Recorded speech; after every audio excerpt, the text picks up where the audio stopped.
Hello guys and welcome back to the channel. Welcome to the channel. Hope you're doing really well. My name's Marty and today we are watching The Bishop's Wife from 1947. I am massively excited to see this. I've been wanting to watch this for ages. This has been requested by you guys and suggested 1,000 times over because you know how much I love Cary Grant's films, and he is in fact one of my favourite classic actors. Now in regards to this film, since it was mentioned to me, I've been looking it up because, as you may or may not know, when I do these reactions, I like to have the best quality version of the film possible that I can watch and then bring to you guys on the screen. Sometimes I'll even watch the less quality version, like the DVD quality, and then I'll buy the Blu-ray to be able to give you the better quality version of it. Now, the weirdest thing with this is, when I was looking up about whether there was a Blu-ray or not for it, that there is, but apparently they messed up with it. So I have done a little workaround and I'll tell you that in a second. I currently own 2 copies of the film. Well, in fact, I own 3 copies of the film because I actually purchased the digital version as well to try and figure this all out. If you've seen the DVD copy, this is correct. This is the full film in its entirety. However, it's only in DVD quality. It's not great, but it's okay. And by not great, I don't just mean the resolution. This has artifacts in it. It also has film reel jitter, film reel change blips as well, which is where they made the mistake. Because then when they did the upgrade to Blu-ray, for some reason, they chop out 3 lines that Cary Grant says nearer the last half of the film. I'll have to be moving along. My superior officers. I'll have to be moving along. Who are they?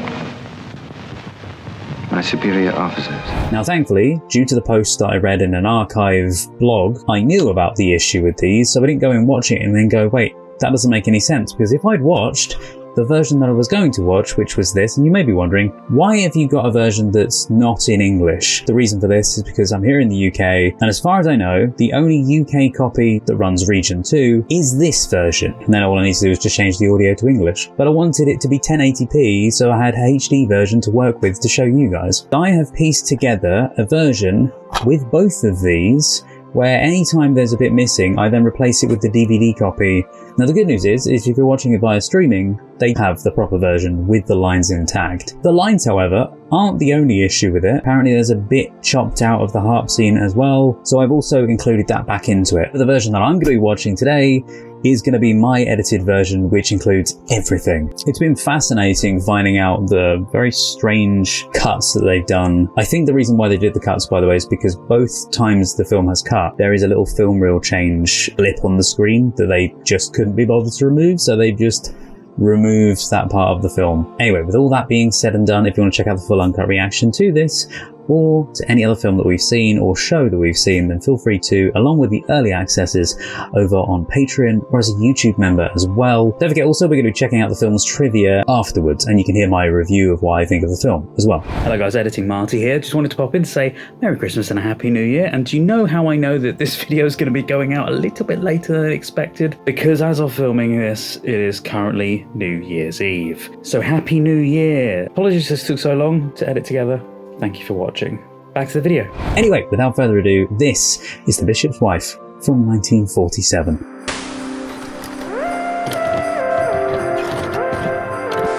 Cary Grant.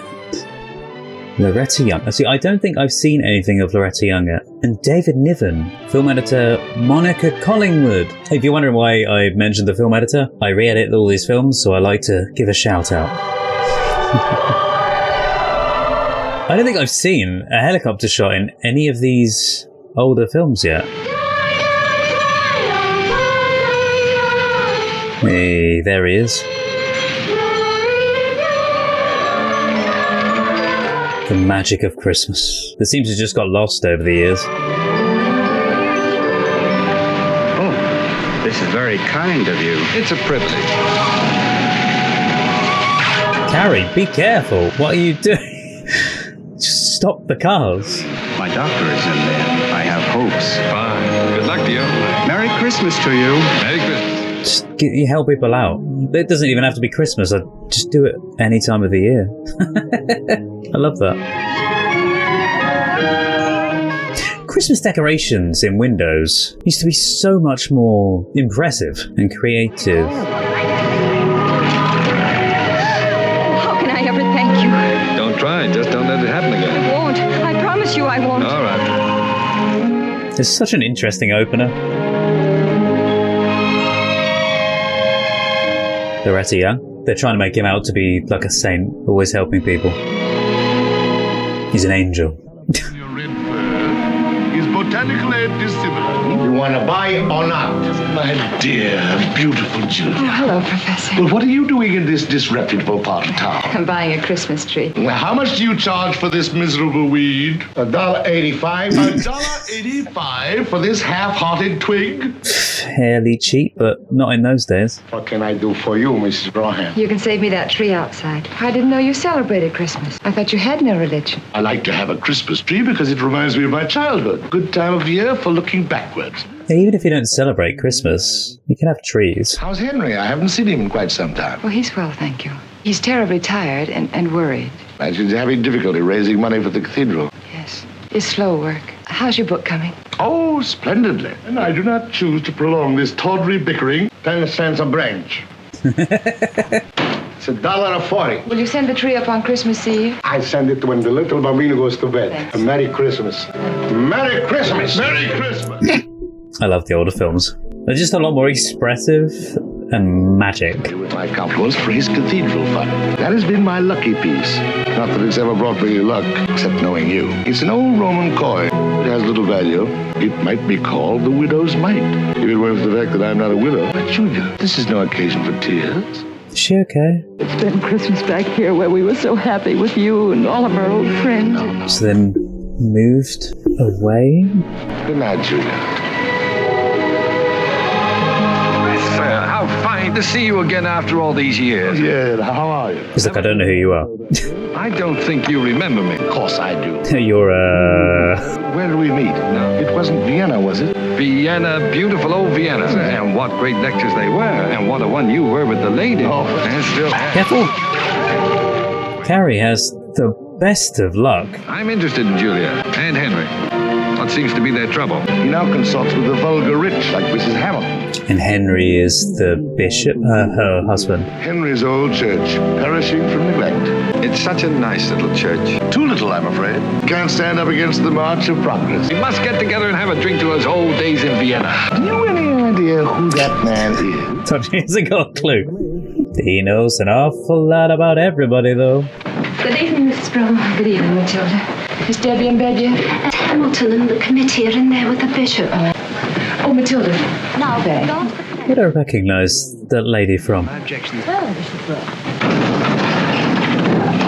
Good evening, Mrs. Hamilton, but I was delayed Christmas shopping. I hope you've been having a good meeting. We have not. I've never in my life encountered such passive thinking. Do you think we've made any progress? Oh, no, Mrs. Hamilton. If Mrs. Hamilton approves, we might be able to place the George B. Hamilton Memorial Chapel here on the northeast. It would be completely out of sight there. Surely you understand that this cathedral cannot be designed for the glory of an individual. It has to be created for all the people. For everyone, yeah. You seem to forget that I was instrumental in having you made bishop, although others thought you too young. Is that an exaggeration? Oh, yes, Miss. I mean, no. No one wants to speak out against her. You give me the impression of being confused, indecisive, and utterly ineffectual. That is not the kind of leadership we expect of our bishop. Oh, well, sorry. You will build that cathedral as I want it, or you will not build it at all. Or they'll build it under their own terms. They don't have to do it with you. I know she's the one putting the money towards it, likely, but... I'm sorry I was late. Ghastly afternoon. What a ghastly woman. I had a most unchristian impulse to take those blueprints and give her a good whack over the... You should I have. thought you stood up to a magnificent. Why not postpone the cathedral? At least forget about it until after Christmas. Impossible. House of God can't just be put off. This cathedral must rise. Christmas is not the time to be building a cathedral. Henry, if you could see your poor, harassed face. Well, you haven't done very much to help it. Henry, what's happened to you? What's happened to us and our marriage? We used to have such fun. We used to make other people happy. Oh, Henry, that was your gift. You're no financier and you're not a promoter. I want this cathedral to stand like a great beacon. Keep that for your next committee meeting. They're both seeing slightly different sides. I mean, it's nice that he wants to do that, but not now. What's that? Professor Wuthridge sent it to you. Old fool, what does he think I can do with that? It's just trying to be nice. Beginning. And now all you need is another 4 million. Julia, don't be flippant about this. It's a lot of money to build it, and not be funny be doing it at the worst time of year when nobody's got any money, so... Is dinner ready? Let's go in and get it over with. I have a lot of work to do.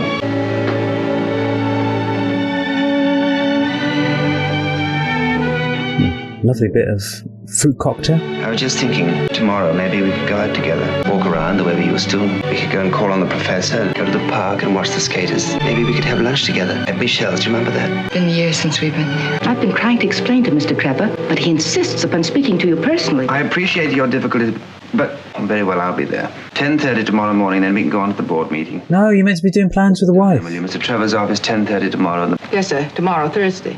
Wife, leave it till the next day. And don't forget, tomorrow you speak at the Junior Assembly at the Hotel Hamilton. It's at luncheon, 1 o'clock. Remember, you made the appointment over a month ago. Cancel it, you're ill. Good night, Bishop. Right. Although he did make the plans before, so... Picture of the wife.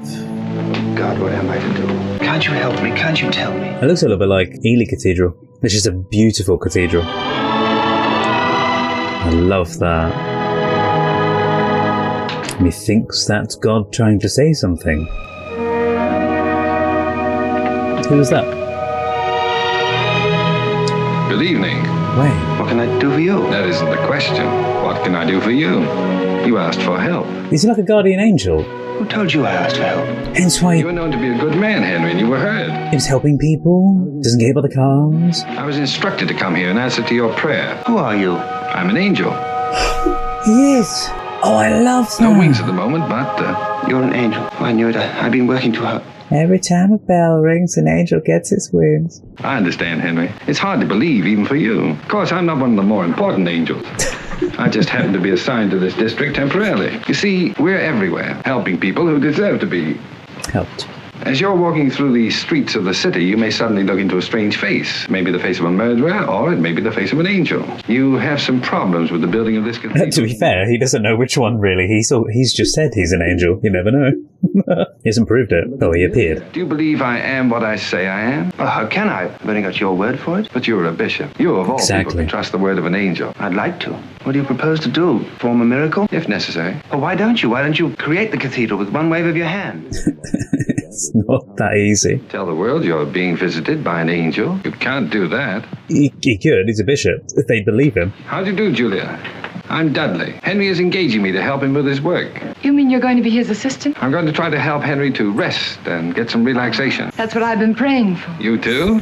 There you go. Henry, I'm so relieved. Yes, but Where do you come from, Dudley? He's so nervous. He's like, I don't know who he is. to tell you the truth, he says that he's an...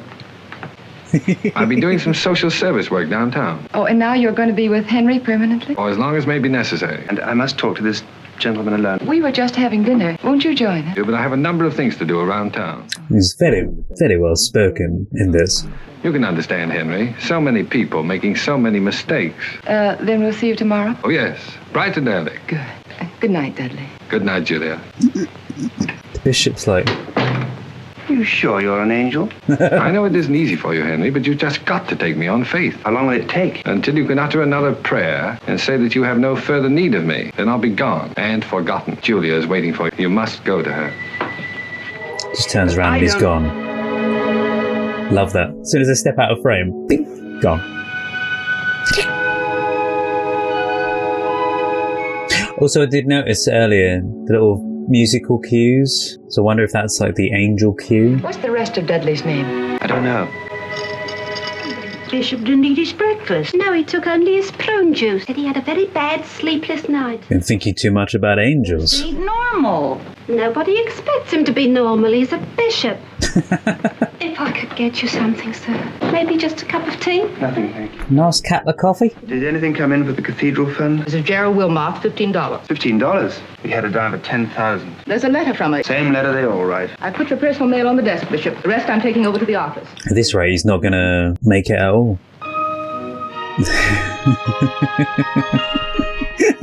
He was real. He wasn't a crumb of cheese that caused that to happen. I'm Dudley, the bishop's new assistant. I'm afraid I'm a little late, but I stopped to chat with a traffic policeman who was worried about his wife. So I directed the traffic while he telephoned the hospital. She's doing fine, so's the baby. He must be Mildred Castaway. We're going to be working together. Oh, that's very nice. See you later, Mildred. They're all like... Completely at your service. No, I feel it. No? He's so charming. Good morning, Julia. Good morning, Dudley. And Henry and I are going out together. I'm terribly sorry, but I Oh, no. But don't you remember, Henry? Do you the day with the promised- wife. I know I did. Dudley could represent you at those meetings, couldn't he? Oh, no, that's out of the question. You see, they expect me. It would never do if I sent an assistant. He's going to say an angel. Because I think he can sense the issues in their marriage as well. This is the way it is, and this is the way we'll always. We've just got to get used to it, that's all. I'll tell Matilda that she can have the day off for Christmas shopping, and I'll take care of Debbie. No. Just to do some of it. Don't have to do it all if you don't want to. Pledged $1 million, but has not yet sent her check. That's work for a bookkeeper, not an angel. Aha. So. You were going to say an angel. You're beginning to believe in me, huh? Well, I don't know who you are. I don't know where you came from or who it was that sent you. Whatever it was, I just wish you'd make haste. There's no time to lose. Because the cathedral must be built? Well, obviously, that's the most important thing. Or because Julia must be happy? It'd be difficult for me to help you until I'm sure what it is you really want. Well, I got the Julia, wife first, cathedral later. You got all the time in the world for the cathedral. Would you mind telling me what you intend to do now? I think I'll reorganize it. I still think you're wasting your time on unimportant details. Ah, nothing's unimportant. Remember, we are interested even in the lowliest... It's the little details. It's really interesting outside the door, by the way. They've actually got a moving backdrop, like with there's cars going past and stuff. Whereas normally, it is just a... They just have a plain set out the front.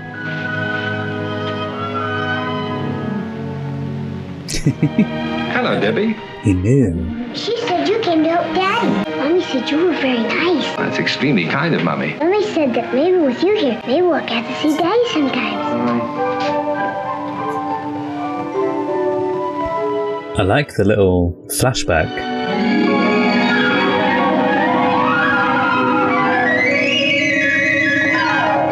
I did not know we were going to get visual effects like that. I love it. It's making me think of Mary Poppins.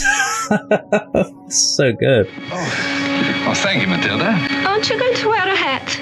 I never use one. Oh, it's very cold out. Oh, well, the cold never affects me. I think you should wear this anyway. I bought it for the bishop, but he's never worn it. I'm sure the bishop will appreciate it when he sees it on me.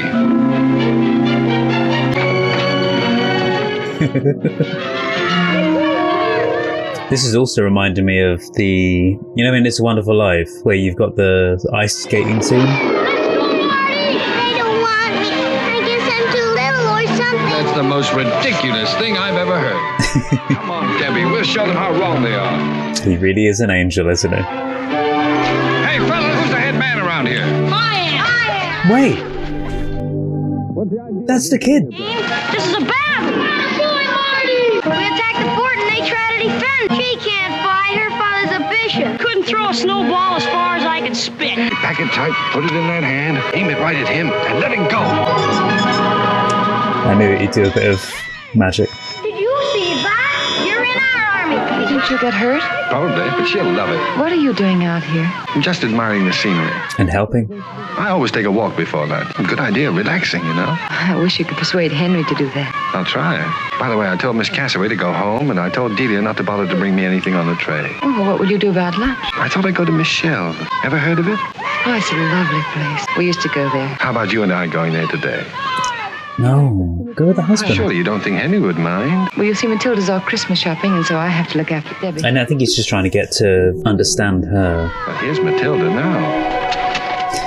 Shall I take Debbie home, Mrs. Braun? But Matilda, you're shopping. I finished it so quick, it was just like a miracle. As if an angel helped. It's been a long time. It's your husband. He doesn't come to see us anymore. Oh no, unless they all think that she's having an affair.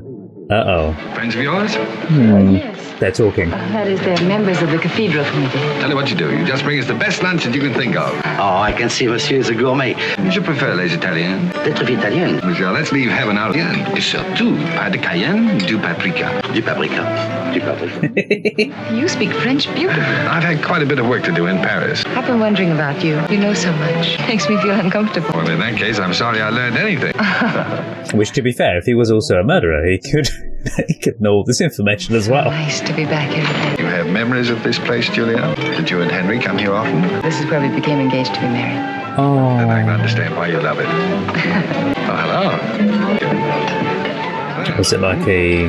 Would you care to have your palm read? That's it, palm reading. I was trying to think what it was. No, I know too much about myself as it is. I know so little about myself. May I look at your hand? Can you do that too? Oh no, but the ladies are going to think that's weird.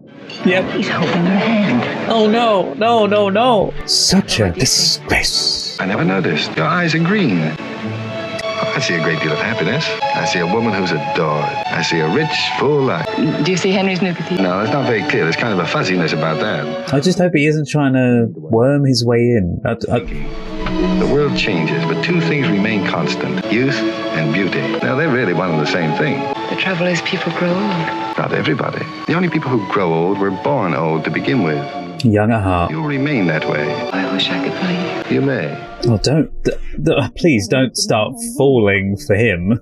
I never know what to think of you, Dudley. I never know whether you're joking or serious. I'm at my most serious when I'm joking. Yep. Excuse me, Juliet. Got to do something about that. I believe you're all good friends of Julia's. I'm her brother. Care to join us for lunch? Oh, no, I shouldn't. Juliet would be delighted. Oh, they actually are coming over? Yeah, I wondered if it was him getting in her good books to almost make him feel a bit jealous, to pay more attention to her. Mrs. Broom, where's she? Why, sir, she went out to lunch with Mr. Dudley. With Dudley? At Michelle's. Oh, I thought you knew, sir. That's all. No, Santa Claus doesn't really look like that. He's known him for years. Nice chap. You like that hat. Yes, I'm crazy about it. I do like that he's trying to cheer her up there. Buy it. Oh, no, I couldn't. Too attractive? Nothing could be... Why, my old friend, the professor. Are you with this man? Yes, of course. The professor knows me well. Yes, I've been thinking about that. I don't believe you've ever been in Vienna in your life. It's a game we play. He always pretends he's never seen me before. I don't trust him. You mean you know this fellow? Of course I do. How about dropping into my humble diggings for a bit of Yuletide cheer? No, I have to go home. Well, perhaps Okay. just for a few minutes. Good, come along. There's a little sherry left. I see you're quite a religious man. You have an angel on your tree. Oh, Julia gave me that years ago to a charming lady. Lovely. You've noticed? Isn't it more remarkable that you have? When you want to know about a woman, ask the old men. They know. Why don't you show us the manuscript of your book? You're writing one? You didn't know? You didn't tell me. I described that book at the University of Vienna. All my... Oh. Oh, that book. I thought you finished that years ago. I'll tell you about my book. I've been promising the publishers that it'll be delivered next spring. The funny part of it is, in all that time, I haven't written one word. I couldn't think of anything original to say. I have the same thing when I try and write stuff sometimes. He's just going to be really drunk. It's a chronic disease, and it's incurable. I wonder how they did that when they filmed it. Did they have like a hole in the glass? Like when he's holding it there, it's piped in through a pipe or something? And on the table, it could have been reverse shot, maybe. My friends, she was a vision of delight. You never told me about it. I never told her about it either. Couldn't find the words. She married an athlete, great hulking oaf, but he knew how to say, I love you. Same trouble with my book. Can't find the word. Even when you had this coin to inspire you? Well, that's the one that you gave to Henry. I stole it off the table. It's worthless. Oh, on the contrary. This is one of the rarest of all antiquities. There's a lot of stories behind that as well. 100 of these coins were minted by Julius Caesar 2,000 years ago. That was when Cleopatra visited Rome. Presumably, these coins were used to pay her hotel bill. Nobody knew about it except Caesar's wife. She was suspicious. Definitely. She did not share her husband's admiration for Cleopatra. She had these coins destroyed, melted into ornaments for herself. This is the one she missed. Is he just trying to give him a bit of inspiration? And you. How has the wife not seen Any that? more stories like that? Oh, any number of them. You're a curious fellow, Dudley. What's your background? Historian. Supposing I told you I came from another planet, would you believe me? I don't know. I mean, it's just as believable as an angel. I'd believe you, Dad. And you'd be right, Julia, as always. We all come from our own little planet. That's why we're all different. That's what makes life interesting. I like that. Our own little worlds. Wait, what? I know I definitely drank it. We don't seem to be making any headway. First star I see tonight. Shine, shine bright. You must make a wish, Julia. Oh, it's getting dark. It must be late. Henry will be worried. We must be leaving. There's one thing that troubles me. When I'm an old man, that history is a tremendous task. Will I have time to finish it? You'll finish your history, Professor. You'll have time. I believe you, Dudley. Oh, he's getting that spark of story. Every time I passed a cemetery, I felt as if I were apartment hunting. Oh, bless him. He's felt like it was the end of his life. You've given an old man a very happy afternoon. Yeah. God bless you. Thank you. I'll pass that recommendation along. See, the angel knew exactly where he was needed, giving him the inspiration to continue his work. Yep. Is he going to do it again?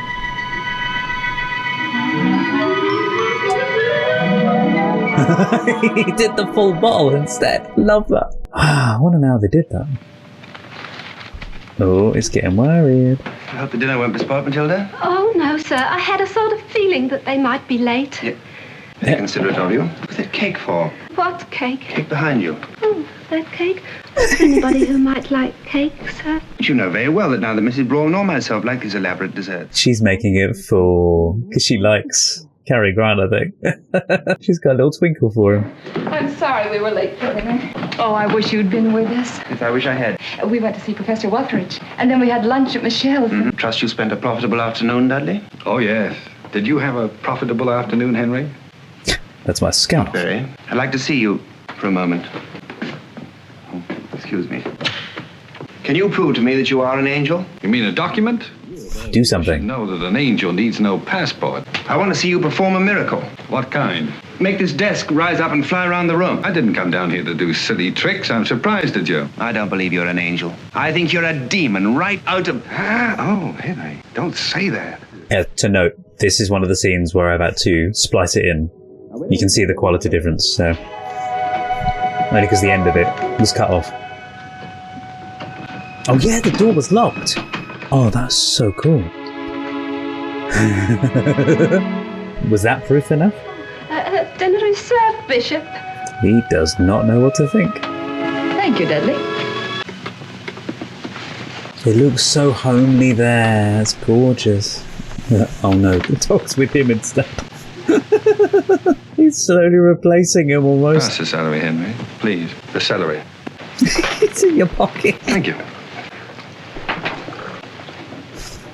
Stick a celery. The way Carrie's staring at him like... she's happy. What's that you're humming? Oh, I don't know, dear. Is it anything? It's rather gay. Oh, I feel gay. As happy as there can be, because she's actually happy for I like once. to watch you brushing your hair. Thank you, dear. Is that a compliment? Yes, you do it so capably.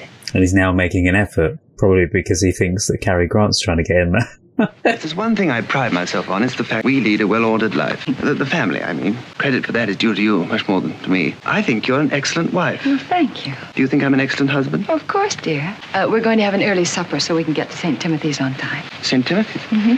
For the choir rehearsal, for the benefit. You've been looking awfully tired lately. I hope you're going to take it easier now that Dudley's here with you. Oh, that look when she mentioned Dudley. He knows so many things. What, for instance? Well, you should have seen him with Professor Wuthridge. He knows more about history than the professor. He'd been at it longer. Oh, he's jealous. Because we had the slam earlier. Another slam of the door. Now, this happened many, many years ago. That's not the way to begin. Once upon a time, there was a little boy, and he lived in a little town. It was David. He was a shepherd, and the town where he lived was called Bethlehem. That's where the star was. That's right. Star of David. One night, David was out in the hills tending his sheep. He was playing the harp and singing. What was he singing? Jingle bells? No, jingle bells hadn't been written then. But suddenly an angel came down. How did David know it was an angel? Angels come down and put ideas into people's heads, and then people feel very proud of themselves because they think it was all their own idea. It just looks over at him like, mm-hmm. Because the angel guided him. And when David found the lamb, he saw a lion. Oh! She's just enthralled in the story. So David said to the lion, "You get away from that lamb." And the lion said, "You get away from me or I'll eat you too." David ran away? No, because the angel put another idea into his head. So David took out his sling and he hurled a stone and hit the lion right between the eyes. I bet that lion was surprised. So was David, because he didn't know an angel had helped him. Look how he's got everyone's attention. He felt so happy that he made up another song, "The Lord is my shepherd. So that's where it's supposed to come from. He restores my soul." You can tell the rest of this, Henry, some other time. Hello, Daddy. Aww. Miss Cassaway, will you get Mrs. Hamilton on the telephone, please? Miss Cassaway, Mrs. Hamilton. Continue the story. We were all loving it. It's a good storyteller. I'll see you in a few minutes. I have to go out and see Matilda right now. Yes. Bye, Debbie. Goodbye, Dudley. Bye. They're all liking him. Oh, pretty. And they're all making an effort for him. Oh, you're going to see Mrs. Hamilton today? I hope to. May I come along? I'd like to meet her. Yes, it is. It's very urgent. Oh, that's too bad. Oh, that's terrible. Henry, you didn't make an appointment for this afternoon, did you? Well, yes, it was the only possible time, darling. Why, that rehearsal's being held just for you. Mr. Miller will be delighted to see you. But it isn't the same, Henry. You're his bishop. I don't like going alone. Dudley will go along with you. Look at his face. He just knew what he was going to do. I'll go with you, so you're not alone with Dudley. Totally tell that that's why he's doing this. What makes you think I have money? I'm an angel. You being an angel. That was conveniently placed. Thank you.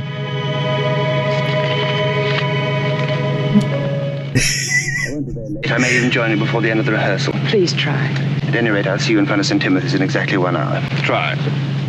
I will be there. Good. This is it, driver. To try and get the last word in. You've come to apologize, I trust. Exactly. In planning the cathedral, I'm taking it for granted, shall be located... Just where you specified, Mrs. Hamilton. I will not have his name in some horrid little brass plaque. Oh, no, it'll be incised in marble, large letters, gilded. Now, that large window depicting St. George and the dragon, I should very much like that the countenance of St. George suggests my late husband. So you want to change... Who do you see as the dragon? Oh, any dragon. He's like, you, maybe? Postpone the discussion of the details, because Julia's waiting for me at St. Timothy's. You must stay. Wrong about the bishop's chair. There's another weird cut there. It must be the new varnish. Turpentine, I'll do something, Stephen. I wonder if that was that Cary as the angel keeping him there longer. It's been a long time since Henry's been down here. You know, when he was here, he was so close to people, so loved by everybody. And how does it seem to you now? That in dreaming of his cathedral, he's moved away from the people he loved? Yes, the bishop will try to get here later, Mr. Miller. Something important came up. Oh. Mrs. Duffy is the organist. Oh, I'm sure Mrs. Duffy plays enchantingly. Not Miss Duffy. Everyone's got a thing for it. I'm afraid some of our boys are a little late. We really should begin, but I don't see how we can. They'll show up.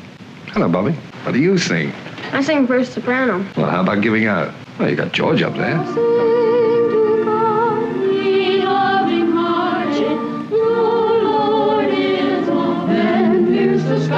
As if by magic. Moves his hand and they just come in.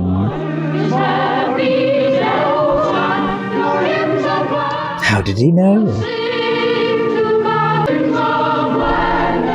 Oh wait, are they the boys that he was with earlier at the... playing with the snowballs?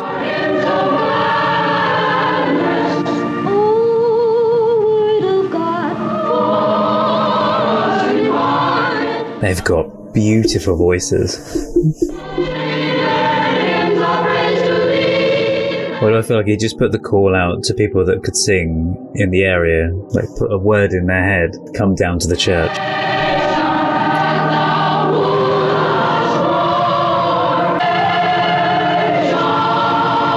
Although they are likely the boys that were meant to be there. Beautiful. Boys, that was beautiful. You've all grown up so since the bishop and I lived in this parish that I hardly recognized any of you. Probably because it's not them. I can't thank you enough, Mrs. Brown. And you, Mr. Dudley. So he's just had to sit there. But the furniture shop was closed until after New Year. I can't seem to find a plumber, and we're out of turpentine. Mrs. Hamilton, might I use your telephone? It's over there. Thank you so much. They seem to be stuck. I'm over at Mrs. Hamilton's. Will you bring me another pair of trousers at once, please? But what difference does it make? Well, if only I could get in touch with Julia or Dudley. Now, don't be nervous, Bishop. Have a chair. He's already got one. Have one. Well, perhaps the meeting with Mrs. Hamilton was more important than he thought. You know, Dudley, it's a strange thing. You seem to be able to make me feel as if everything's going to be all right. Well, it could be if people could only learn to behave like human beings. Hey, taxi. Here's a cab, Julia. Will you please wait, Sylvester? Sylvester?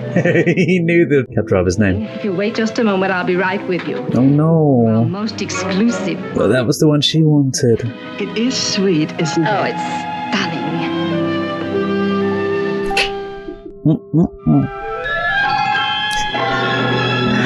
Yeah. How did you know my name was Sylvester? It's up there on your card. That's the guy from Arsenic and Old Lace. Dudley, I'm having so much fun. Are you, Julia? Yes, I feel as if I were doing something wicked.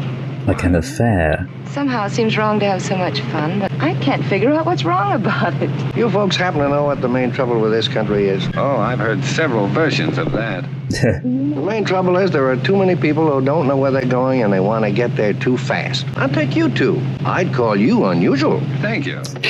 We're all unusual. First place, you know your destination, but you're in no hurry to get there. Careful, in front of you. You're with Mother Nature. I did it on purpose, or? Hey, look where you're going!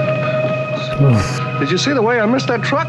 It was the first time I've seen something like that in one of these films. Just like a miracle. Yes, but don't overplay your hand. Very well done. Oh no, it's like couples skating and... Please don't. Come on, Julia, we're going skating. Oh, no, we must. Do you think we could? Well, Henry's waited this long, he can wait a little longer. Well, I said about ice skating earlier, funnily enough, didn't I? Can you skate, Sylvester? Oh, I used to when I was a boy, but I'm too old. Come on, put on some skates, you'll find out how young you are. But this should be her and the husband. But she's having fun. That's right. Honestly, I can't ice skate for the life of me. I fall down.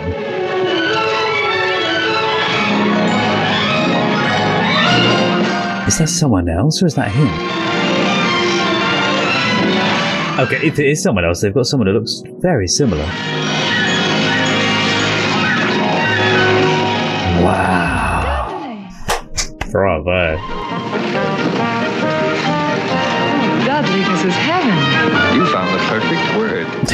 It is heavenly.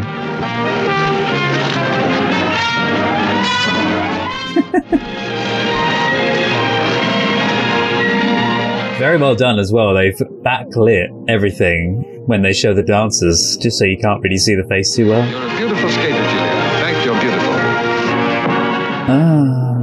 In fact, you're beautiful. Please don't. That's me. That's me. Look at Sylvester! Yeah, pretty much tap dancing. Oh, God.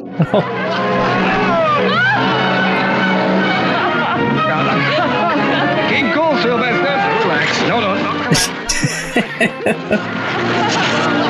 Don't leave me. And again, a great way to hide the actor's face by having him sort of hide it. How am I doing, Dudley? Perfect. Wait for me, Dudley. And then he's getting ambitious now.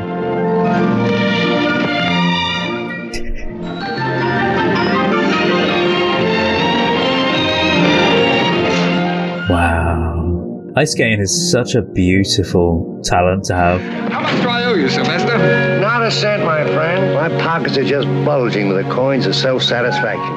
Oh. Because you and the little lady have restored my faith in human nature. Oh. He thinks they're together, doesn't he? Sylvester is a noble soul. His children and his children's children will rise up and call him blessed. The most wonderful evening I've had in years. This has been the most wonderful evening I've had in centuries. I hope I haven't left the key. Don't have a kiss, please. Hello, Queenie, how are you? Can I help you? Yes. Oh, you got my shoe. What happened to you? It's very late. Can I take that? We went skating. Yeah, you could cut the tension with a knife. Dudley's the most marvelous skater. Oh, he made me imagine that I was good. Did you have a successful meeting with Mrs. Hamilton? Oh, yes, did you? Satisfactory? Good. Did you get stuck on a chair? You haven't said a word about it. About what? My new hat. Oh, what do you think? Charming. Thank you. You could say more than just charming. There's one thing I know about this. Julia is absolutely blameless. Of course she is. You deliberately stopped me from joining you. Julia had a very good time. Well, I didn't. Well, if you'd sent me to represent you with Mrs. Hamilton, I would have gone. And you could have spent more time with the So I wife. represented you with your wife. Is that part of the normal duties of an... Yeah, he's doing it to try and get him to buck his ideas up, I think. Sometimes, Henry, angels must rush in where fools fear to tread. I haven't the faintest idea what that means, and I don't want it explained to me. Dudley, you can go now. I've solved my problem. Have you? Really? Mrs. Hamilton is giving the money for the cathedral. That isn't the problem. You've got. If you were willing to make a slight sacrifice of your principles. Don't you think it's worth it for this glorious edifice? It's just a building. I'm not so sure of its glory at a time like this. Oh, you're not? No, Henry, I'm not. You know, these are lean years for the world. So many people need food. Yet money could go to much better use. That big roof could make so many little roofs. But we're dealing with a materialistic, selfish woman. She wouldn't listen to talk like that. Did you try? No. You're the bishop. You have more power than her. I want you to go. I want you to get out of my house and out of my life and away from Julia. Suppose you pray for that. It was your prayer that brought me here. Oh, what was he going to pray? And he's going to be gone?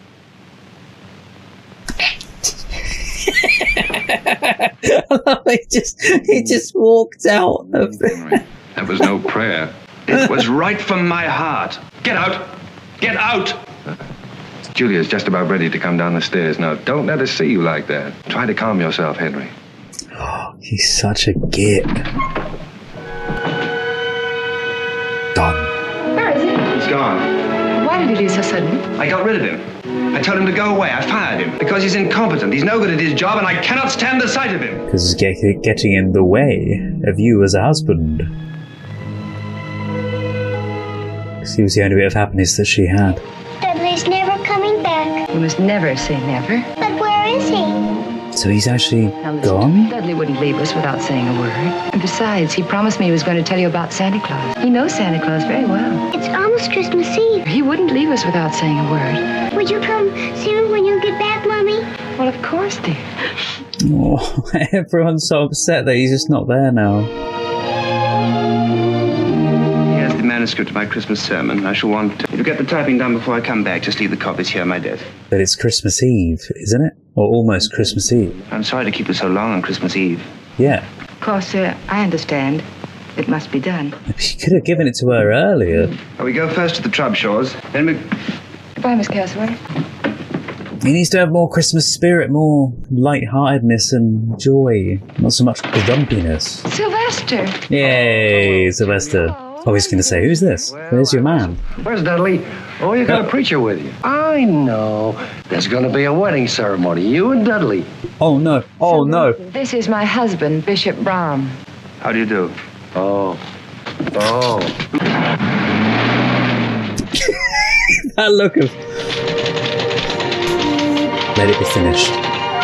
Mildred? I didn't see... Oh, where have you been? Oh, she's been popping in and out of here all day. She and the bishop had some calls to make. Let me type that sermon for you. Oh, no. You go on. Oh, no, the bishop told me. It's almost Christmas Eve. You must have shopping to do. Merry Christmas, Mildred. Merry Christmas, Dudley. He's such an angel. Dudley, what are you... Take a sermon. Oh, right. Tonight, I want to tell you the story of an empty stocking. He's writing another one. Once upon a midnight clear, there was a child's cry. A blazing star hung over a stable. Have you got that? Good. I love this. We celebrated with stars hung on the Christmas tree and the cry of bells and gifts from under the tree. I give you a book. How did they do that? Aunt Martha always wanted an orange squeezer. Like now, how they would have done it, but back then. All the stockings are filled. All, that is, except one. Oh, look at the tree. Beautiful. That's me trying to get tinsel. Throwing it around it, hoping for the best. I'm sorry, Matilda. Oh, Mr. Dudley, I knew you'd come back. She's got such a crush on him. Debbie's been so worried, and as for Mrs. Braun... Tell Debbie I'll see her later. I'll tell her. It won't do. There's about to be an effect shot, I think. You can see the difference in quality. That's beautiful. Stop motion, I think that was done by. Oh, that's, I mean, very dangly. Dangly ones. But it's very nice. Mrs. Hamill, I'm expecting you. Yeah, I'm the bishop's assistant. The bishop is expected, but not the assistant. I told you, Stevens. She'll wish to see me. Yes.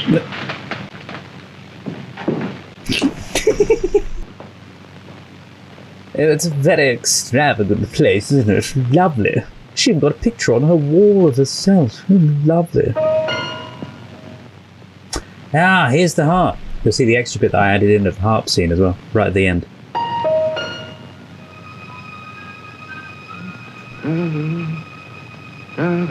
What are you up to? Does it have a musical chime? Ooh. This was composed for you, my darling, and you only, Alan, when her husband's name was George. Is that Cary Grant? Is that someone else? No, he's not playing that, but this will be the way to pull at the heartstrings, except the harp strings. Oh, that's a gorgeous shot. Just trying to see how they've done that. I wondered if it looked like something was overlaid on that shot, so I didn't know if maybe that was the hands of the player with just Cary Grant's head behind. So I mean, there's something there that I feel behind it, behind where his hand is, it looks like it's been overlaid. Yeah, this is the bit that I had to add back in, because it just cut off abruptly. Beautiful. The music you were playing. There's no one living but me that knows that composition. That only you and I appreciate the lost genius of Alan Cartwright. The world lost a brilliant young composer when he died. That was nearly 40 years ago. You couldn't have known him. I'm much older than you think. It's a way to gain her trust. What is your name? My name is Dudley. But tell me about Alan. And you, tell me. It's got a cheeky but trustworthy face. Alan Cartwright was the only man I ever loved. We were engaged to be married. Then I got frightened. He had nothing and I was afraid of poverty. He went away. I never saw him again. I never loved George Hamilton. Oh, that's awful. I've spent a fortune honoring his memory and... Just love ripped away. What do I owe you now? Oh, no charge, Bishop. I got nothing better to do. Thank you, Sylvester. I'll be seeing you, Julia. There's someone at the door. Knock, knock. I can't see them now. Oh, yes, you will. No. Yes. Just go out and greet them in your usual warm-hearted manner. You'll stay for dinner, Dudley. I'm afraid I can't, Agnes. I have a great deal of work to do. Other appointments. Angelic appointments. How do you do, Mrs. Hamilton? Oh, wow. How nice of you to come and see me. And Henry. Definitely changed A it. Merry Christmas. A Merry Christmas. It's like Scrooge before and after. Merry Christmas to you, too. Oh, come now, Henry. We're very old friends. You must call me Agnes. But he's gone already. Who's gone? Dudley.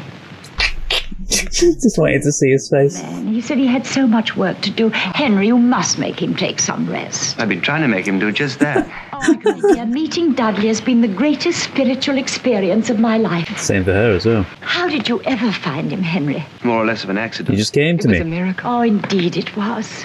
I've changed my mind about the cathedral. I'm going to give my money to those who need it, to the poor and the homeless and the unappreciated people here in the city. And I mean, that's a very good idea. But he's like... I want you to direct the spending of the money. Thank you, Mrs. Hamilton. I'll be home later for dinner or something. I don't know what time. Goodbye.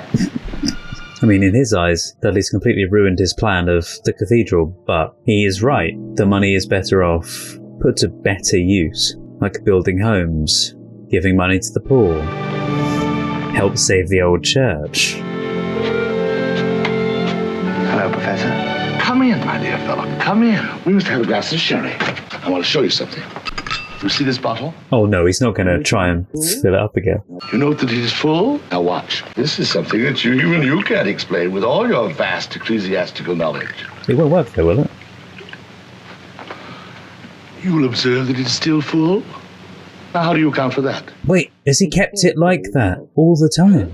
But no matter how much you drink, it never inebriates. Dudley's been here. How did they actually do that though? Like a thin bit of the bottle with liquid in it still? I went to the university library and I looked into some ancient texts which no living scholar has been able to decipher. I found that I could understand them. Oh. My history, I'm actually writing it. That's a huge gift that he's given him. This Dudley is no mortal man like the rest of us. Is he? Who is he? What is he? He says he's an angel. An angel? It's funny, nothing stopped me from saying it that time. From heaven? That I'm not sure about. Because he was the right person to tell it to. Too bad. He's such a nice fellow. I suppose I should have known it. Nothing less than an angel could have put me to work. I'm glad he'd done some good for somebody. Brought nothing but disaster for me. No. He and Julia were in here the other day, and she seemed happier than she's been in years. She's a different person when she's with him. He's made her despise me. He's jealous. Are you sure he has done that? I think it's all my own fault. Suppose I am to blame for everything. I asked for this in more ways than one. I suppose that Dudley came to me just to confirm that I'd already lost the love of Julia and Debbie. I know, he tries to turn it around. I've got a confession to make to you, my old friend. You sent me a coin. That was very generous of you. And I was mean enough only to see its commercial value. Now it's gone. I don't know what's happened to it. Well, I do. He's got it back. Where did you find it? Oh, don't tell me. Yes, a museum piece worth a fortune. Give it to Julia as my Christmas present. Yeah, that's so lovely. I mean, you being a bishop and I a broken-down old scholar, but I feel terribly sorry for you. I wish there was something I could do to help. You and Julia love each other. You always have. It's only partially true. I love Julia. Well, then why don't you fight for her? She does love you. You have a tremendous advantage over him. Over an angel? That's precisely it. He's an angel. Julia is a creature of earth. She's a woman, Henry. Here's another bit that I've had to replace back into it as well. Not this bit, but because of the scene that's coming up. It was a whole one shot with a fade here, so yeah. So I couldn't do it any other way. Isn't it beautiful? And he did every bit of it himself. And so quick, too. What a blessing he's been to us. It really has been a blessing. I'm glad you like it. It's been years since I've had a chance to work on the Christmas tree. I usually get the more disagreeable jobs. Good night, Matilda. Sweet dreams. Thank you, Mr. Dudley. Oh, she's so besotted with him. Just like a... Julia. Yes? I think my work here is almost finished. I'll have to be moving along. Oh. This is the bit where they had cut out. Where will you be going, Dudley? Wherever they send me. Who are they? My superior officers. Will we ever see you again? Mm-mm. No, so They it's just... seldom send us to the same place twice. We might form attachments. I don't know what you're talking about, Dudley. Like they've done. Of course not. Julia, I don't want to leave. Why? Because he's growing attached. There are few people who know the secret of making a heaven here on earth. You are one of those rare people. That's a beautiful shot. I think you ought to go. No, please, Julia. Don't send me away. What are you saying, Dudley? I'm tired of being a wanderer. Wait, no. What? I'm tired of an existence where one is neither hot nor cold, hungry nor full. I think he's doing it to test her. No, you must go away and never come back. Because I'm happily married. Because it was like he was having feelings for her, but I don't think it... Julia! He's like being the cheeky temptress, or temptator. I've never before had to fight an angel, but I suggest you take off your coat and put up your dukes. Oh my word. Now, why do you want to fight me, Henry? For my wife. Because you're a thief, trying to steal my wife, my child, my all, the love that belongs to me. Don't you realize, Henry, that as an angel I could quite possibly destroy you with a bolt of lightning? I don't care. Julia Could means be. more to me than my life. I'm not going to lose her. You're not going to? Then I have news for you. I'm going. I'll accept that as a fact when I see it happen. Oh, no, you won't. Because when I'm gone, You won't remember. you will never know that an angel visited your house. Because he said earlier, you won't remember. There will be no memory with her either. Or with Debbie, or the professor, or anyone else. I don't trust you, Dudley. Wow. You may, Henry, because your prayer has been answered. That's not true. My prayer has not been answered. I was praying for a cathedral. Better than that. No, Henry, you were praying for guidance. That has been given to you. Guidance in life and in love. Just a minute, please. Not with materialistic things like a cathedral. Goodbye, Henry. I like that with the choir. If we should need you again, will you come back? Not I. I should ask to be assigned to the other end of the universe. Is that because I was so difficult? Because he'll miss you. Oh, no. This difficulty was in me. When an immortal finds himself envying the mortal entrusted to his care, it's a danger signal. Take her in your arms and hold her tight. She's very worth it. You both are. Coming. Kiss her for me, you lucky Henry. Oh, that was really cool. The way they did that. It's just a fade, I know, but it works for him disappearing.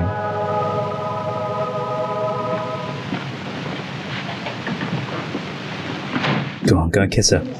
Julia, She's asleep. are you all right? Oh, yes, of course I am. It's good that they don't remember as well. Did you get that for Debbie? Oh, an angel. And it's like the angel as well. A bit like, reminds me a bit of the angel from the other guy's place. Henry. What is it? I just have the most inexplicable feeling of happiness. Downstairs in the kitchen, there's a big bowl of cider. Yes, that's for tomorrow afternoon. Let's drink to us, to our happiness, and to what lies ahead. And then let's smash the glasses in the fireplace. He's becoming carefree. That's coming from St. Timothy's. That cider's going to have to wait if you're going to give your Christmas Eve sermon. But that's better still. And he wrote it for him, didn't he? That beautiful speech. Oh, and everyone's going. Oh, he's watching. But he can't see him. Because everyone's forgotten. Tonight I want to tell you the story of an empty stocking. This is not what you read. Once upon a midnight clear, there was a child's cry. A blazing star hung over a stable, and wise men came with birthday gifts. We haven't forgotten that night down the centuries. We celebrated with stars on Christmas trees, but especially with gifts. It's kind of like commemorating our love for one another as well. We forget nobody, adult or child. All the stockings are filled, all that is, except one. And we have even forgotten to hang it up. A stocking for the child born in a manger. It's his birthday we're celebrating. Don't let us ever forget that. Let us ask ourselves what he would wish for most. Peace on earth. Let each put in his share. Loving kindness, warm hearts, and a stretched out hand of tolerance.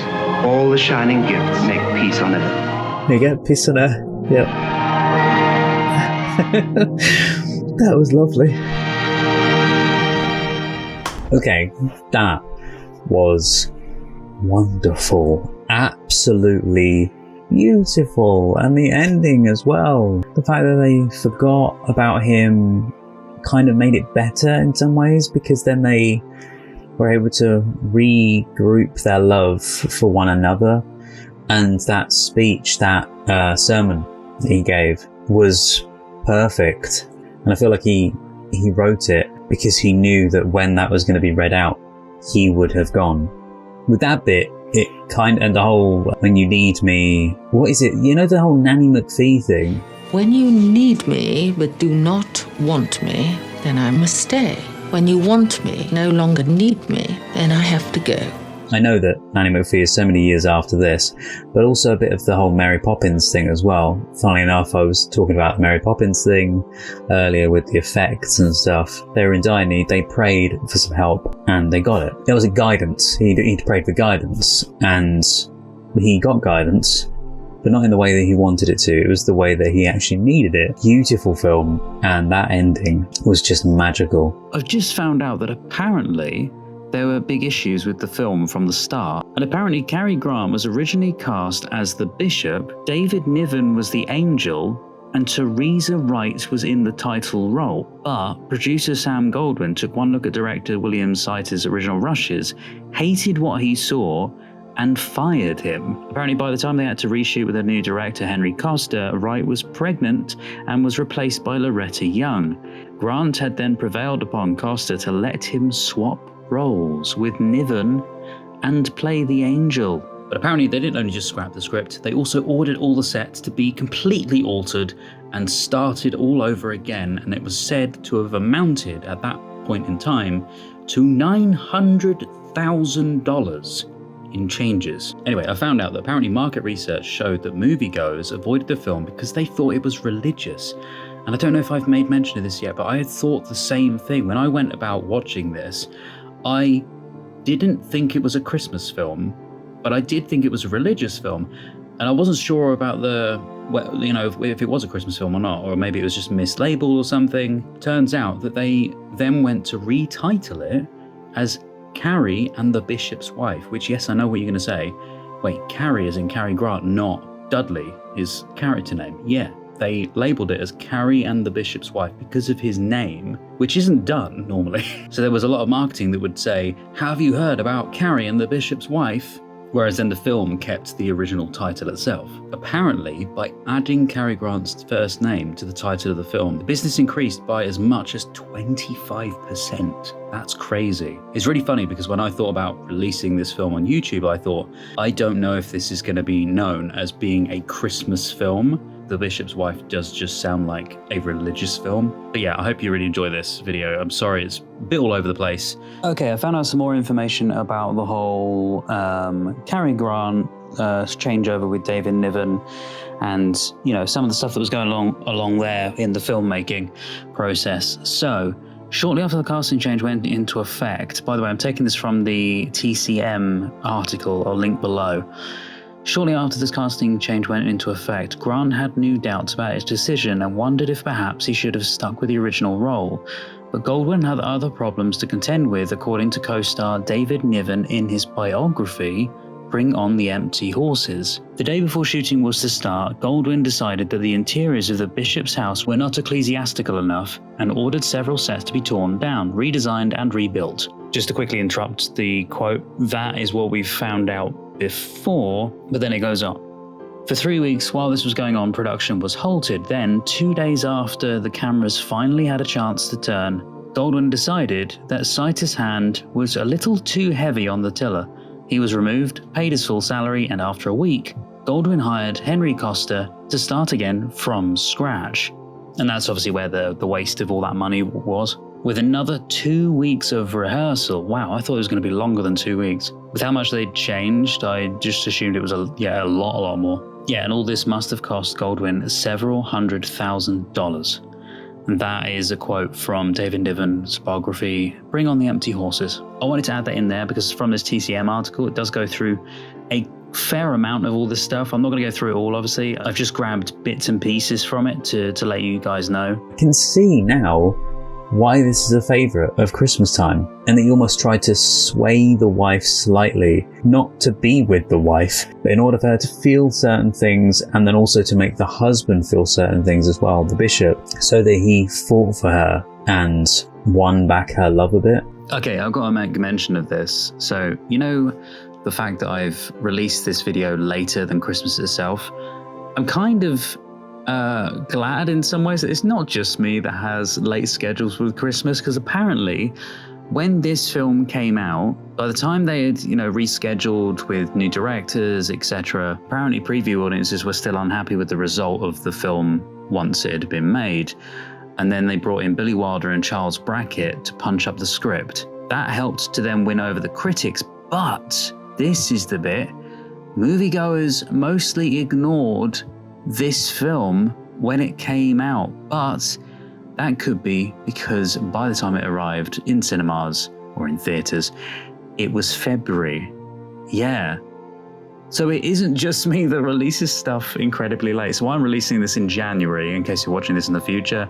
I know, early January, but yeah, it's meant to be at Christmas. However, upside is when they did release this film, it was incredibly snowy outside. This photo is taken in New York City in 1948. Now you can see why I wanted to have the Blu-ray copy, because I bought the DVD copy first, thinking, I'll check it out. I don't normally go for just the DVD, but because I know that copy is in full, I thought, well, if it's kind of decent quality, then I'll just use that.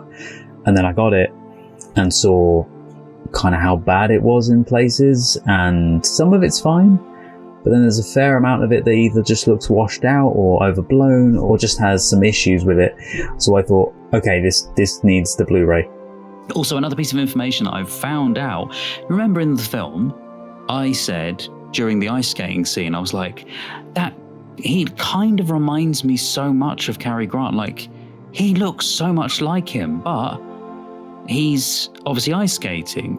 And I'm not entirely sure how much of a dab hand at ice skating Cary Grant was, but I was thinking, I don't know, he's a little bit too nimble and very, very good at skating. Turns out that yes, it was a stunt double. I found out the stunt double was Eugene Turner, who was a champion figure skater back in the day. But I found out that not only was he a skating double, but it makes sense why he looked so much like Cary Grant, like a quick glance in the darkness, that apparently the skating double was wearing a mask with Grant's features on it. How crazy is that? It just, to me, that sounds so insane. But yeah, it was a mask with Grant's features that was used in the long shots of the complex skating routine, and then a skating double was also used for Loretta Young in the long shots. Yeah, because to me, it looked like a skating double of Loretta Young, and it looked like a skating double of Cary Grant, but I could notice that it looked like Cary Grant still from the bits of the face you could see. I love that everyone not necessarily fell for the angel, as in was swooning over him.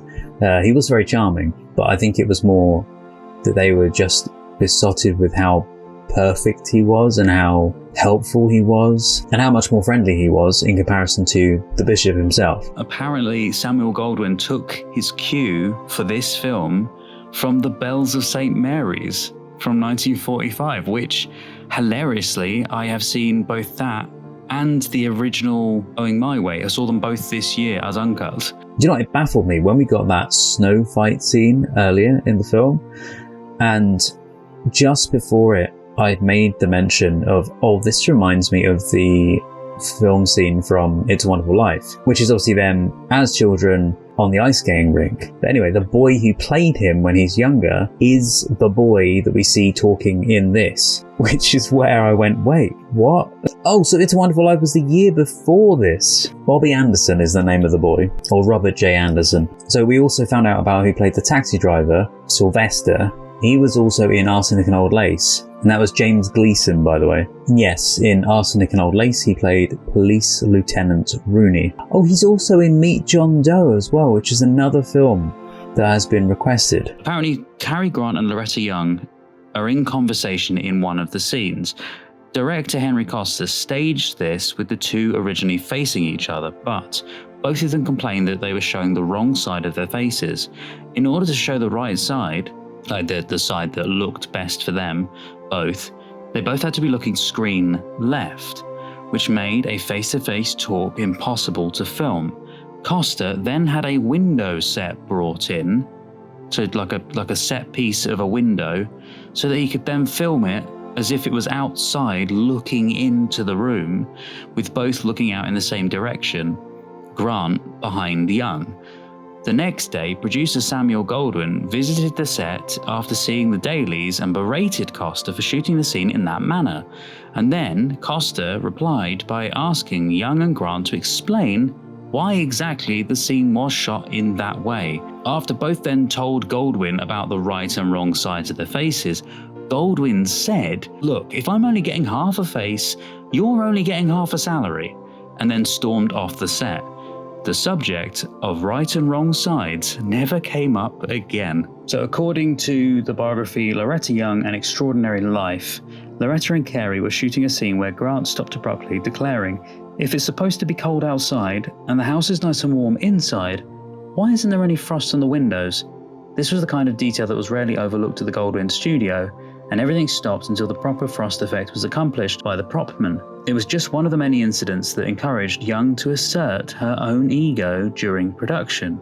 So that's the bit I was talking about. I was talking about Mary Poppins, and I knew she looked familiar. I said the lady, and it's funny, when I watched, there was another film I watched, and I went, oh, she kind of reminds me of the nanny lady from Mary Poppins. Katie Downer. Yes. Now finally, in this, I was looking at it going, and it is actually her this time. I wish I'd said it now in the film.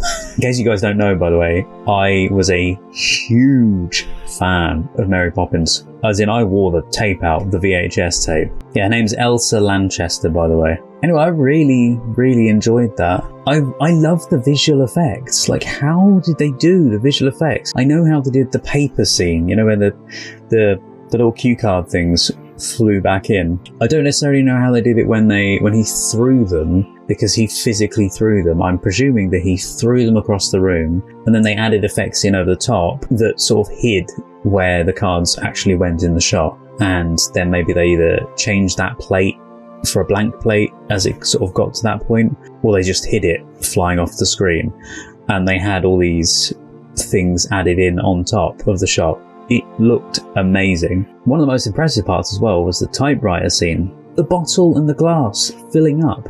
The only thing I could think of, and I don't know how they did it when the glass was on the table at first, when you just saw a glass being filled up when he would go like that and it was filling up. But when it was in his hand was covering it. It was like doing sort of this kind of thing. So it would have been easy for them to get a pipe, running it along the arm, and into the bottom of the cup. Do you know what I mean? Like a special cup, so they could do that with, and then it would fill the cup back up. Yeah, and then the bottle could have been sat on the side with a sort of tube underneath it, and the same could have happened to that as well. I have been editing the harp scenes, but I feel like it's either very confusing information, because I think I know how it's done. It's confusing information, or people have got it wrong. Some of the info I have found seems to say that Cary Grant was on camera, and the hands you see in shot are Gail Lawton's, which I believe. So Gail Lawton is off the camera and you see his hands playing the harp, but we see Cary Grant's face through the harp, and that's how they've done the shot. I don't think it is. The reason I'm saying this is because if you look at the hands playing the harp, if you look at fast movements of the hand playing the harp, there's this like slight shadow behind the hands. And that used to be an effect that you would get either from a light focusing straight on to the subject. You would also get it if you had done this effect where you would have a matte effect, and then the matte effect would be layered. You'd have Cary Grant by the harp or just on camera, just sort of doing this as if he's playing the harp. And then you would have the harp superimposed over the top with Gail Lawton's hands. This information though has said that he's off camera. The Gail Lawton is off camera, meaning that basically it's like this, and he's got his arms in, playing the harp like this. It can't be that, because you see the shoulder, this, and playing the harp like this, and you see the specific shoulder, but then the harp is here, and Cary Grant's head is here. So that, it doesn't work. Well, one shot at least is actually Gail from the back. Hopefully the harp scene made sense when I tried to explain that, where I believe they've got some kind of matte work going on behind the harp, and they then superimposed Cary Grant's. Well, it's not necessarily superimposed. Say like my black jumper, right? Imagine that there's cloth that's black behind the harp only. Then anything that's this is then removed with the sofa behind, something like that. So it looks like I would be see-through, if that makes sense. I kind of made perfect, I'll see if I can grab a clip of it actually. I made a perfect example of this with how they did it in The Invisible Man. Kind of show you what I mean. I haven't got the green screen set up or anything, but what I can do is if I do this, I can mask out my hand to make it look like I don't have a hand. And how I'm going to do that is I'm going to basically take the background from behind my hand on a separate bit of the video, and then I'm going to superimpose that over this bit so that basically I don't have a hand. And hopefully I'll be able to also frame by frame, yeah, so that it moves with my arm there. If I was to move it over my face, that would move, but it means I can do something like that and it would move. And this is going to be terrible for me editing this because I'm going to be annoyed at myself if I move too much. But that's it. And then I can fade my hand back in again, like magic. There you go. All I do is something like this area here. I'll just take a screenshot of that, or an area of that piece of the video, and then that is then overlaid onto that previous shot that I just did, put under, sorry, and then the effect is able to be done. That's similar to how they do the matting thing. So the layer that's placed underneath it obviously would be the actual shot, like the room in one of the shots, and then this background here, imagine that's black and I'm wearing a black glove. That's kind of how they did it. I've actually found out how they did it. In the director James Whale's biography, he actually goes through the process and explains how they did the multiple passes. I was almost exactly right with how they did it. So apparently John P. Fulton was the specialist. Fulton began with the normal filming of a scene, but with Claude Rains completely out of the shot. With the action carefully timed, the negative would be developed in the usual manner. The same set would then be draped entirely in black velvet, with Rains in black tights, black gloves, and a black headpiece fashioned from the cast made earlier of his head.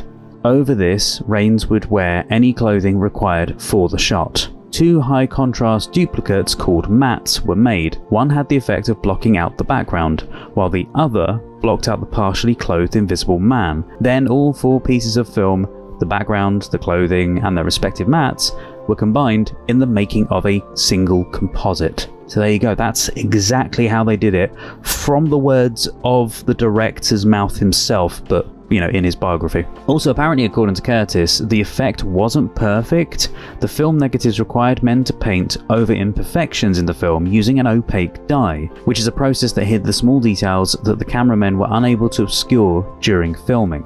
So I presume it's things that maybe something had moved, or if someone walks in front of him. Any portion of the actor that was to disappear was covered in black velvet, then photographed against a black velvet backdrop. When combined with a separate shot of the normal set, the illusion of invisibility was startling. Fulton said that the most difficult shot in the whole film was one in which the invisible man is seated in front of a mirror, looking at himself, his own reflection, as he unwraps the bandages off his head. This required the filming of 4 separate pieces of film and later combining them together, because you needed to film the back of the Invisible Man as he is unwrapping it. You needed to film the room that he's seated in where he does this.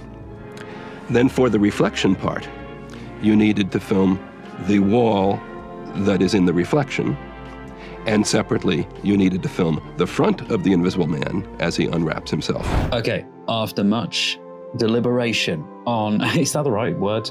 After much deliberation on how they did the harp scene, I have found an article from the Harp Society themselves, from harpsociety.org. I will leave the PDF document in the description by link. This talks about Gail Lawton, the jazz harpist, and this article is by Carol McLaughlin. It says, when Cary Grant played a harp solo in the movie The Bishop's Wife, he appeared to have an amazing aptitude for the instrument. But while it was Cary Grant sitting at the harp, the fingers and the music belonged to Gail Lawton, one of the truly gifted figures of the harp world. And unfortunately, that is actually all we've got in the document about the film itself. It does go on to talk about Lawton, mentions a lot about his career. Like, for instance, Cole Porter wrote a piece of music for Lawton entitled Jazz Nocturne for Harp.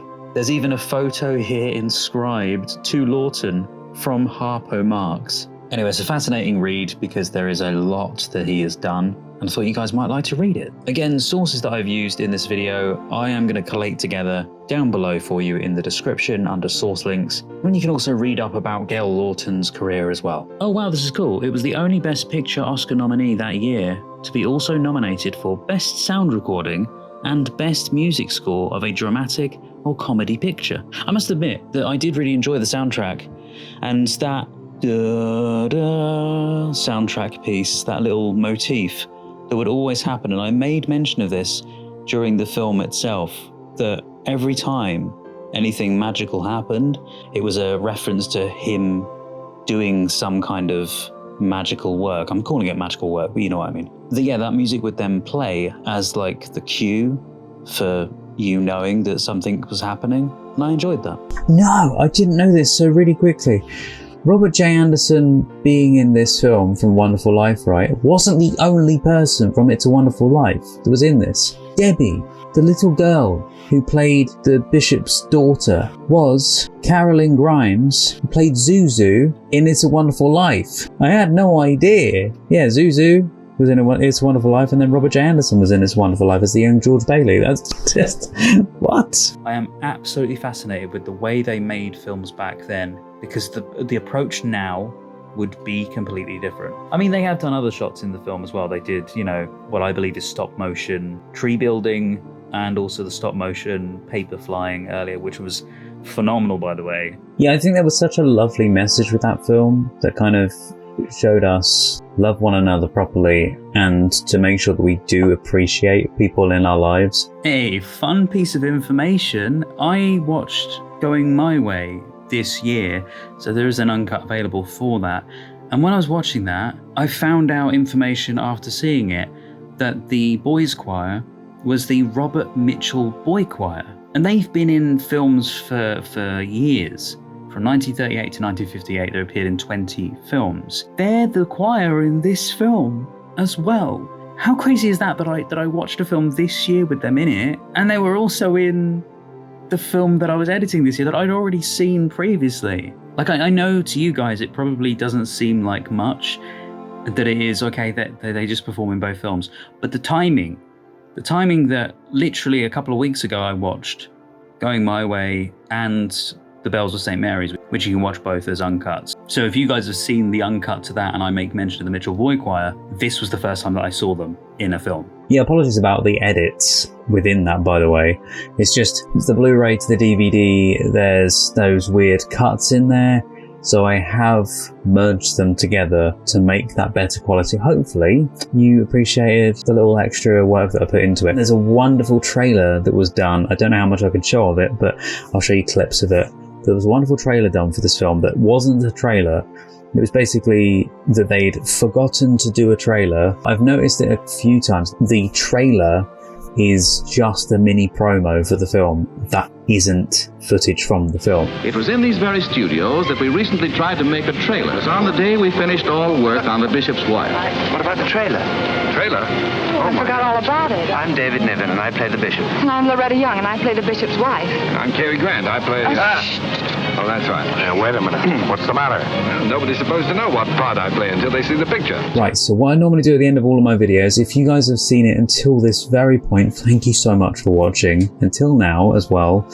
And I love to give you guys a little secret phrase, which you can pop down in the comments if you'd like to, which lets me know that you have seen it until this very point. And it's our secret little way of you communicating to let me know that. So, the secret phrase for this film, I wasn't entirely sure what I wanted to go for, but I wanted it to be about an angel. The secret phrase for this is, such an angel. I know that seems very strange, but I thought, considering how many times throughout that I was going, oh, he's such an angel. I could have done the every time a bell rings. That's from the wrong film though, that's from It's a Wonderful Life, but an angel gets its wings, so that would have worked as well. But yes, the secret phrase is, such an angel. So feel free to leave that down in the comments below. And don't forget, if you'd love to, consider clicking the like button and subscribing to the channel, because we watch classic films here, and also we watch classic shows and modern stuff as well along the way. And I can't wait for you guys to join us for even more of everything, not just the Christmas stuff. This is for everything. Well, let me know your favourite piece of trivia that I've given you, and also let me know your favourite moment from the film as well. Anyway guys, thank you so much. I hope you have a fantastic and absolutely wonderful day, and Merry Christmas and a Happy New Year as well. Take care guys, stay safe, and I'll see you hopefully next time. Bye bye. If you're still here to the very end, then thank you so much, and also a huge thank you to my wonderful patrons: Roger C. Griffith, Douglas Collier, Terry V, Miggy Love, Chris Holmes, Jojo, Thomas Masters, Shoehorn1234, Res, Patrick Durr, Andrew Blount, Carlos, Marla Mize, Rob, Chandra Blair, Scott, Paul Zawicki, Randy, Kirsten, Juan Pablo Camero, JL, Maggie, Freya Alexandra, Milo, Miranda, Edna, Gina Aman, Tess Avaland, Olivia, Maria Stoicheva, Neno, Megan Janoviak, Rainy Tomo, Strawberry Tree, Kirsten Bailey, Boobly Boo, Louise Vanderhoven, Aubrey Terry, Wraithist, Heidi Steele, City D, Bumblebee, Joshua, Jesse, Rena Burra, Meet, Lolita Verbakovskia, Eli, Holly Jeffries, Alenka Hafner, HM Garth, Chloe Grover, Neb, Kyle Baker, Abby Barker, Tom Tattershall, Kristen Olds, Tilly Chum, Laura Hutchison, Tara M. Wilcoxon, Sazzy Nation, Ferdinand Pitchard, Jim McKay, Sphere, Mel Days, Fran in the Pen, BG, Tara, Rags and Muffins, Nameless Human Being, Deb, Philippa Chapman, Emily, Panda, David Wayne Fox, Jessica Asakovich, Sue Pro, Naja in Workshop, Mike Tunnicliffe, Wolfgang Wolf, Lee, Harvey, Ankame, Aninya, Evan G, Violet Aurora, Pamela Chandler Rash, Scott Howard, Joshua, Robert Williams, Steve Webster, Amanda, Lipaz, Jamie Dodds, King, Happy Go Lucky, Caitlin, Analytical Guy, Maria Torres, Cliff Adams, Jonathan, Dirk, Annie Bonds, Crystal Appleby, Scorpius, Monica Murphy, Sebastian Saint-Ange, Varga, Leslie McKittrick, Nick Stark, Number 1 Carez, Jen, Biff McKeldin, Birgit, Stephanie Collins, Emily, Ken Duncan, Max, Helena Klitsch, Amy Quattlebaum, Ry Levi, Wayne DeFries, JJ, Mikhail Augustine Reed, Malcolm Hope, Lee Hallam, Bill Waite, Charlie Elkin, Mika Least, Jeffrey Welton, Aleidoscope, George, Ingrid, Stephanie Sexton, Jude, Bera, Robinio GD, Catherine Ellis, Vincent Pare, Sammy Fan, Eric Jansen, David K, Stephen, Edcat, MB8, Border Collie Lover 223, Caitlin, Juiced, The Gallifreyan Rebel, James, Johnny115, Tim, Paul Hess, Frank Tex, Marie Clark, Robin, Matt Quinn, Offer Rock, Bruce Heckerman, Joe, Victoria Helm, James Melton, Beatrice Soiler, Siegfried, Clara Groloe, Lana Gorgeous, David Stafford, Rebecca K. McDowell, Ashley Stanley, Sophia, Fabian, Paul Byrne, Bear, and Nadia. If you'd like to see more videos, there's some more on the screen right now. Thank you so much for watching guys, and see you next time.